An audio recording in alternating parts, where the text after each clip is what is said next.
कई बार कई लोग जो होते हैं वो कहते हैं भाई मंगलवार को मैं टच नहीं करता, मंगलवार को हाथ लगाता। उसके दोस्त फिर मंगलवार को शाम को कभी बैठते हैं, दोस्त कहते ले ले ले ले ले, ले थोड़ा। और नहीं भाई, मंगलवार को ना आए हैं, आपने मना किया, मंगलवार को हाथ लगाता। कहते में कोई दोस्त कहता तिथि तारे वार, वार किसके बाद चेंज हो जाते हैं? दोपहर के बाद। अब तो शाम हो रही है, लो और कोल्ड ड्रिंक पिला देते हैं उसको, है ना? तो कोल्ड ड्रिंक की बात कर रहा था मत। हाँ।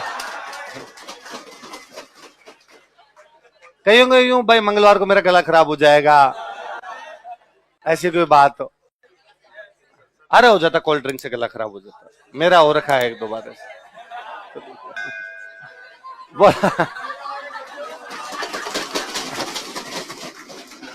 मेरे को ना आईपीएल जब होता है तो मेरे को राजस्थान रॉयल्स कभी अच्छी नहीं लगती।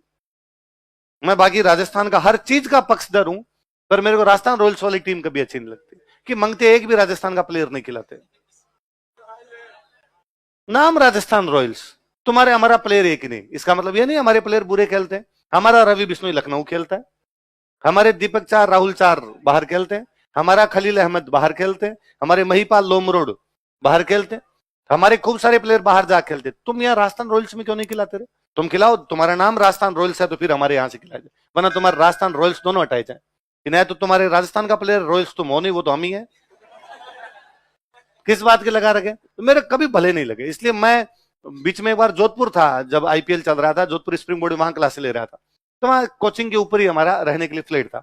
हमारे एक सर और रहते, तो शाम को 7 बजे क्लास छुटती, 8 बजे मैच शुरू होता, या 7 बजे के आसपास ही मैच शुरू होता। जाते ही वो मैच लगा लेते, वो मेरे से पूछते कि किसको जिता रहे हो आज, किसका मैच है? तो जैसे कहते Rajasthan versus Punjab, Rajasthan versus Chennai, Rajasthan versus RCB, तो जो राजस्थान के खिलाफ होता मगर ये जीतनी चाहिए। तो यार तू राजस्थान राजस्थान की यूं बातें करता, राजस्थान जी के पड़ा था, यहां मरे नहीं की जाए मेरे से। ये बेटा एक प्लेयर नहीं खिलाते हमारा, और नहीं आज तो राजस्थान पक्की हारनी चाहिए, सामने आप किसी को जीता तो बाद में। फिर मैंने एक दिन देखा, तब अपना कैप्टन था अंजिक्या रहाणे, अंजिक्या रहाणे जो बॉम्बे बड़ा प्लेयर है, टेस्ट मैच खेल रहा है, अंजिक्या रहाणे प्लेयर था। और एक दिन टीवी पे न्यूज आई, टॉस टॉस होने जा रहा है, संडे का कोई मैच था शायद, उस दिन हम टॉस के टाइम से देखने के लिए बैठ गए। तो टॉस होने जा रहा है कि अभी टॉस हुआ, टॉस होते ही अंजिक्या रहाणे टॉस जीता और कहा अब अंजिक्या रहाणे राजस्थान रॉयल्स के कैप्टन अमृता देवी बिश्नोई की याद में स्टेडियम में पौधारोपण करेंगे। स्टेडियम में उस दिन अपने कहा कि आज से राजस्थान रॉयल्स ही जीतनी चाहिए। आपने यार हमारी इतनी महान महिला को याद किया, आपने अमृता देवी बिश्नोई को याद किया, इस अंजिक्या रहाणे को बताया कि हमारी ऐसी महिला हुई थी, अब जीतनी चाहिए। तुम प्लेयर खिलाओ भले नहीं खिलाओ, तुम्हारे साथ खून माफ है। आपने यार ये क्या, मेरे ख्याल है 2019 के लोकसभा के चुनाव थे, लोकसभा समझते हो, अभी लोकसभा के चुनाव है, 2019 के चुनाव थे। मोदी जी जोधपुर की एक सभा में बोल रहे थे। मोदी जी सभा में बोले कि भाइयों और बहनों, अभी थोड़े दिन पहले भारत को एनवायरमेंट कंजर्वेशन के फील्ड में पुरस्कार दिया गया। भाइयों और बहनों, मैंने वो पुरस्कार लिया। मित्रों, वो पुरस्कार मेरा नहीं है, वो 125 करोड़ हिंदुस्तानियों का है, वो तुम एक एक का है।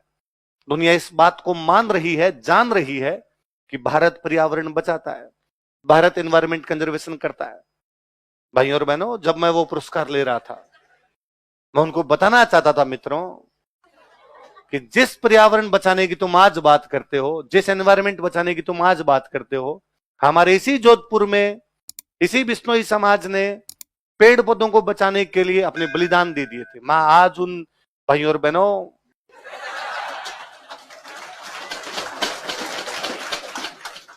हमारी उस महान मातृशक्ति अमृता देवी बिश्नोई को अपना श्रद्धा सुमन अर्पित करता हूं, उनको याद करता हूं कि उन्होंने हमारे समाज में से एग्जाम्पल सेट किया कि पेड़ों को बचाने के लिए कितने लोग शहीद हो गए थे। कोई भी उस भाषण को सुनेगा तो ये कहेगा कि चूंकि जोधपुर में बिश्नोइयों के वोट ज्यादा हैं, इसलिए मोदी जी डायलॉग दे गए। ऐसा है, जहां जाते हैं वहां के महापुरुषों को याद करो ताकि लोग कनेक्शन फील करें। नेता ऐसा ही करता है सब जगह। ये नेताजी यदि पंजाब में बोल रहे होते तो गुरु गोविंद सिंह जी का, गुरु नानक जी का नाम लेते, साउथ में बोल रहे होते। मैं फिर भी उस दिन राजी था कि भारत के प्रधानमंत्री के मुंह से ये नाम निकला।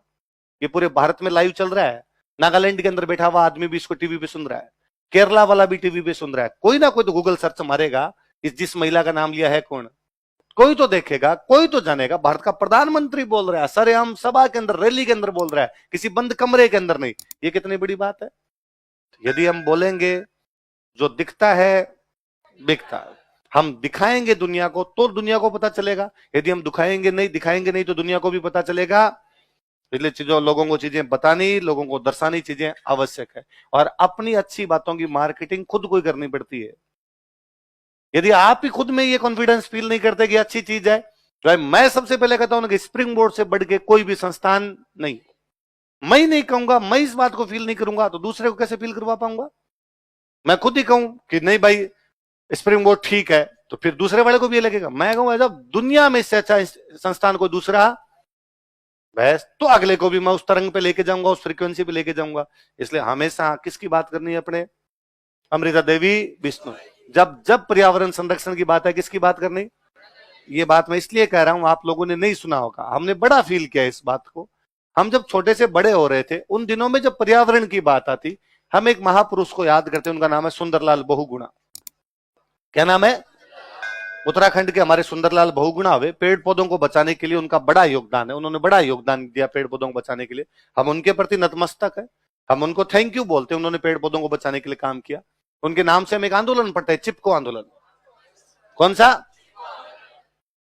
पर चलाया तो इन्होंने था भाई, चिपको। उनकी मार्केटिंग अच्छी है, वो सुंदरलाल बहुगुणा को फेमस कर गए। चिपके नहीं थे वो, चिपके हमारे बड़े थे। इसलिए शहीदों की परंपरा है पूरी की पूरी, 363 लोग हैं वहां पर, ये चीजें नहीं। तो हम छोटे थे तब हमेशा याद करते, सुंदरलाल बहुगुणा ने चिपको आंदोलन चलाया, सुंदरलाल बहुगुणा। फिर जब मैं बड़ा हुआ, थोड़ी समझ विकसित हुई, तो मुझे लगा यार क्यों सुंदरलाल बहुगुणा अच्छे हैं, कोई डाउट नहीं है अच्छे हैं, उनको भी याद करेंगे, पर इनकी जगह थोड़ी ले सकते हैं। जान थोड़ी दे दी यार पेड़ पौधों के लिए, यहां जान दे गए थे लोग पेड़ पौधों के लिए। मुझे और याद आता है, कई साल पहले की घटना है, गंगानगर साइड में कोई एक एसडीएम साहब थे। उन एसडीएम साहब ने एक दिन कोई ऑफ द रिकॉर्ड ऐसी बात बोल दी कि यार जो 363 लोग थे ना, ये कोई पेड़ों वेड़ों के लिए शहीद नहीं हुए, जमीन की लड़ाई थी यार, उसमें लड़ लिए थे आपस के अंदर। ये बात किसी पत्रकार ने अखबार में छाप दी कि फलाना एसडीएम साहब ने ये कहा।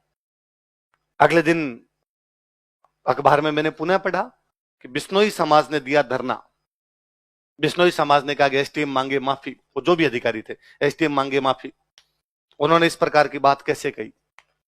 अगले दिन वापस अखबार में आया, बिश्नोई समाज का धरना जारी, जब तक एसडीएम माफी नहीं मांग लेगा तब तक हम धरने से हटने वाले। 5-6 दिन उनका धरना चला, डेली हेडलाइन आती बिश्नोई समाज का धरना, बिश्नोई समाज। फाइनली जो कलेक्टर साहब थे वहां के, वो कलेक्टर साहब आए, और कलेक्टर साहब आए तो उन्होंने लोगों को कहा कि भाई आपका गुस्सा जायज है, आपके आक्रोश को मैं समझता हूं, एसडीएम साहब ने जो भी कहा वो गलत कहा। एक बार आप एसडीएम साहब को 2 मिनट सुन लीजिए, मैं उसके बाद आप जैसे कहोगे वैसे सजा मैं दे दूंगा। कलेक्टर साहब क्या कर सकते हैं? उनको जयपुर भेज सकते हैं, कारण बताओ नोटिस जारी कर सकते हैं, जो भी कार्रवाई की जा सकती है वो तमाम कार्रवाई मैं कर दूंगा।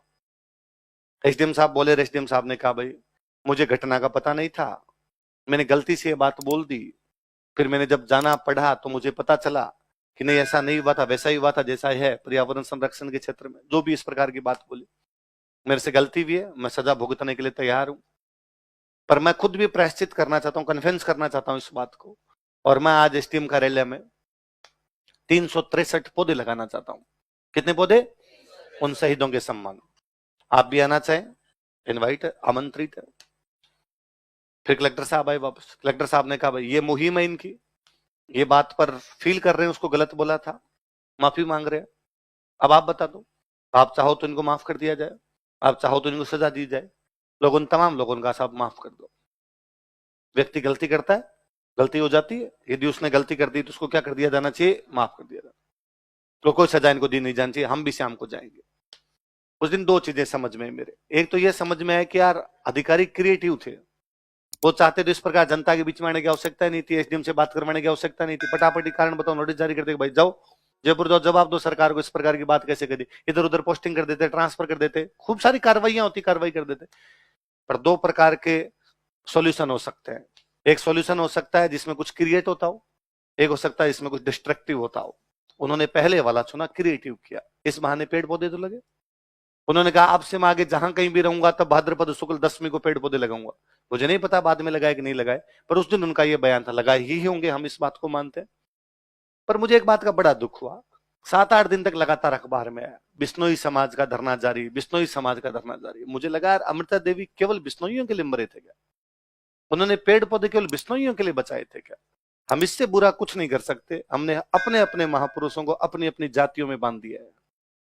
मैं कहूं यदि वो महापुरुष नीचे उतराए ना, कूटे अपने को पकड़ पकड़ के कि मंगतों लीचड़ों, हमने सबके लिए काम किए थे, हम सब समाज के लिए लड़ रहे थे, ये तुमने अपने अपने जाति के दम छुल्लों के साथ में और हमें बांधना शुरू किया, फलान जी हमारा, फलान जी हमारा, फलान जी हमारा, ये स्थितियां कर रखी है। हमें इन स्थितियों से भी बाहर आना चाहिए कि महापुरुष किसी जाति के, किसी समाज के नहीं होते। उन्होंने जब कभी किया होगा सारे समाज के लिए भला किया होगा, सब जातियों का भला किया होगा। उनके पर्यावरण बचाने से सब लोगों में इस प्रकार की बातें आई होगी तो सबका भला होगा। ये थोड़ी है कि उन्होंने कुछ लोगों के लिए भला किया होगा, नहीं कुछ लोगों के लिए किया, सबके लिए क्या था। पहले बड़ी बात, आप इन चीजों को भी गौर किया जाए। कई बार कई घटनाओं में केवल वो घटना नहीं होती, पढ़ते समय चीजें केवल वो फैक्ट नहीं होती, उन चीजों के पीछे अलग प्रकार की भावना होती है, उन भावनाओं को जाना जाना चाहिए।